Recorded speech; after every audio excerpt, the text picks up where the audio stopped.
చాలా ఇబ్బంది పడుతున్నాం. గత 4 నెలల నుంచి ఇసుక ఇదిగో అదిగో వదులుతున్నాం రేటు డిక్లేర్ చేయలేకపోతుంది గవర్నమెంట్. ఫ్రీగా వచ్చి ఇసుకను కూడా ఇచ్చేయలేక చాలా అవస్థ పడుతున్నారు. ఇక్కడ మా ప్రకాశ్ నగర్ సెంటర్లో 500 మంది కూలీలు ఉన్నారు. ఇక్కడ పనులు లేక చాలా ఇబ్బంది పడి అవస్థలు పడుతున్నారు. నిన్న వరద వచ్చింది, కొన్ని లక్షల లారీల ఇసుక ఫ్రీగా వచ్చింది. ఆ ఫ్రీగా వచ్చే ఇసుకను కూడా ఎత్తడానికి రేటు డిసైడ్ అయిన పరిస్థితిలో ఈ ప్రభుత్వం ఉంది.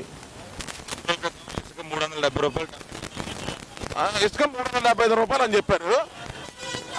లోడింగ్ అన్లోడింగ్ కిరాయి కిలోమీటర్కి ఎంత అని చెప్పి డిక్లేర్ చేయలేకపోతున్నారు. దాన్ని 490 అంటారు. ఏది వాస్తవానికి పంపించమనండి. ఆయన చెప్పిన పరంగా ఇక్కడ నుంచి ట్రాక్టర్లు అంత దూరంలో కిరాయికి వస్తాయంటారు. అసలు రావు. ఇప్పుడు మనకు లోకల్లో ఉన్న ఇసుక వదలట్లా, ఎక్కడో 40 కిలోమీటర్ల అవతల ఉన్న రీచ్లో వదులుతున్నారు.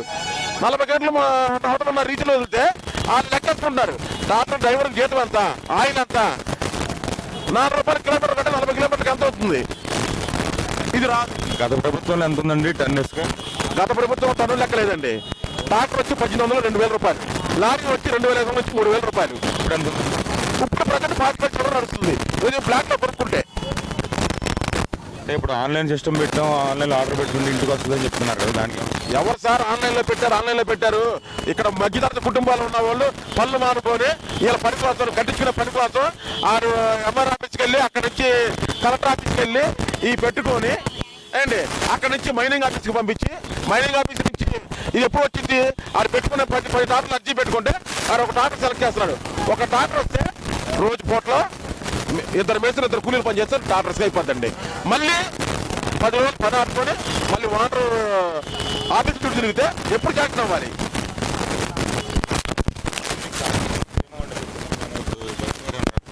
చంద్రబాబు బీమా అది క్యాన్సిల్ చేశారని తెలిసిందండి మాకు. ప్రమాద బీమా భయం లేదండి. అది ఇంకా అమలు చేశారు అంటున్నారు. అది అంత మాకు ఇంతవరకు తెలియదు.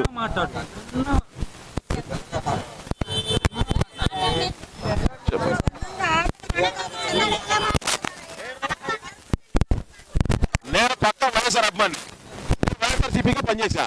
కానీ ట్రాఫిక్ మేస్త్రిని నా దగ్గర 15 మంది పనిచేసే వర్కర్లు ఉన్నారు. 5 నెలలు బట్టి చాలా ఇబ్బంది పడుతున్నాను నేను. అంటే నేను ఇప్పుడు చెప్పాను, మా సెంటర్లో కృష్ణా జిల్లా బిల్డింగ్ ఈయన అధ్యక్షుడిని ప్రకాశం ఏరియాకి. కానీ ఇసుక లేక, పనులు లేక ఎంతో మంది అవసరం పడుతున్నారు.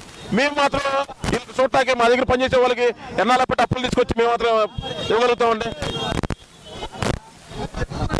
పనిచేస్తే ఇలాంటి మరెన్నో విషయాలు మీరు తెలుసుకోవాలనుకుంటే వెంటనే మా ఛానల్ ని సబ్స్క్రైబ్ చేయండి.